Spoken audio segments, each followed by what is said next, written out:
Hello, I'm Hal. I will be talking about my time in class so far and our visits that we've had. I'll be discussing 1 to 3 things that I've learned about myself, uh, about as a person and a future professional in no matter field, and also what knowledge I've gained of who I truly am.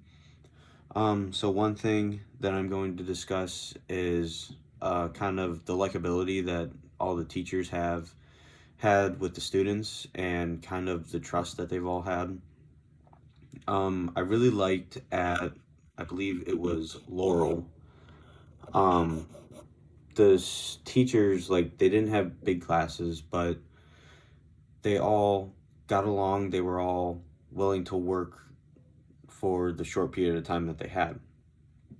Um, what I really liked and what I observed was the teacher that I had for the AP stats was she used visuals. And I think that was a big key for teaching is using visuals that's funny or just fun and can help the students learn very easily. The one was she used, I think, 10 kangaroos, and they were all different colors, and some of them were the same, and you had to find the probability of finding which one.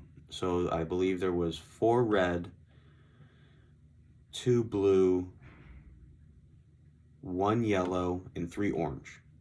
And what was the probability of getting the yellow one? And that'd be a 10% chance, because 1 divided by 10 is 10%.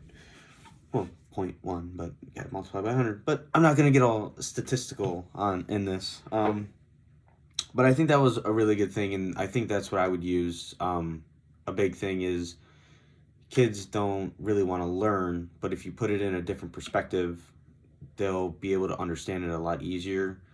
I think I learned that in biomed.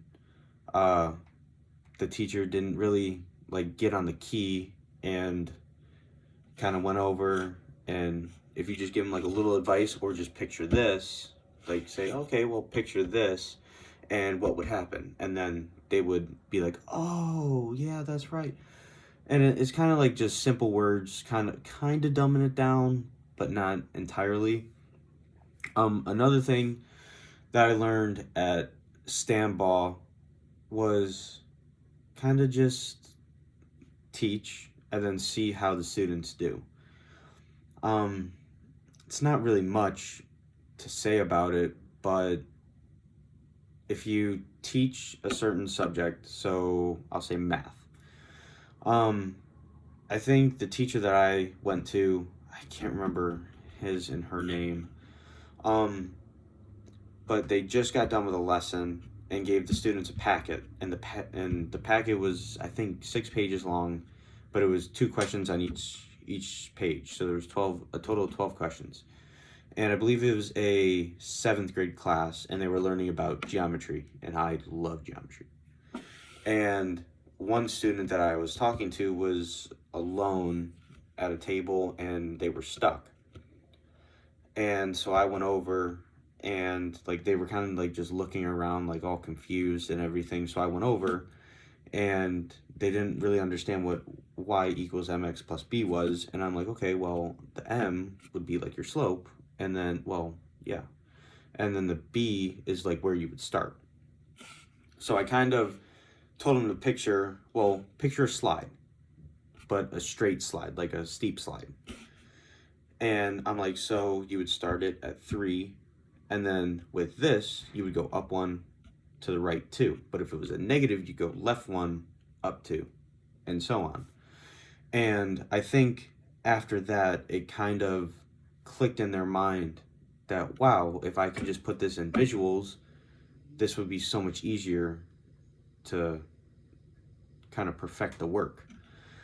Also at Stanball, they kind of taught, how was it? It was, they had more explanation than solving. So they would solve the problem, but then after they would explain how they got the answer and why they got that answer. And I kind of thought that was neat because I never had to do that. I mean, I would have word problems occasionally and explain how I got the answer, but I guess the standard now for schools is they want to explain it now instead of just knowing that they can do the work. And I think this would like fully hit me with a future profession is like knowing that they understand how to solve, but they also can explain it without hesitation. I think that would be a really big key. Um, I think my last thing would be kind of just having um, the trust of the community.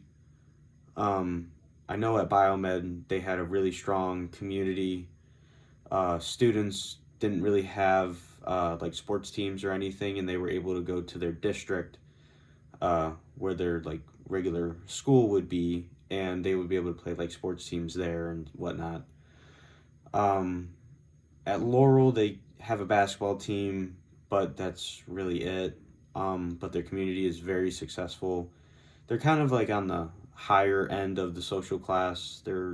I believe they're like at the middle, but there's probably a lot that are in the upper class. And Stanball is kind of at the lower class. They really don't have much, but they do with what they can, and I think that's what the community started understanding this year. They didn't really trust Stanball as much, but once they found out that they're trying to help the kids succeed, they kind of took the understanding of, okay, well, let's have them help so we don't have to do all the work. And I kind of took that one to heart because if you don't have trust in your teachers, other classmates, even the community, what good is it? I mean, growing up, I've always had a lot of people that trust me, and I've never really tried to break that trust. It was kind of just, okay, well, I'm going to do my best. Like, I can't promise anything, but I'm going to do my best. And I think to them as a student, but also an athletic, how do I put this? An athletic kid that played a lot of sports, like me saying that is like, wow, okay, we want him to do really well and succeed. I think that really hit me. Um, so I think the knowledge that I gained with all these visits was kind of just knowing that I'm a leader. I'm not a follower. Growing up, I was always like told I should be a leader, and I don't think I ever realized it until this year when I was in a management class and I couldn't stand getting told what to do. And I think that transfers on the baseball field too. I don't like losing, so what can I do to help us win? And I think that really hit me, and I think that's going to help me in the future with my profession. Thank you.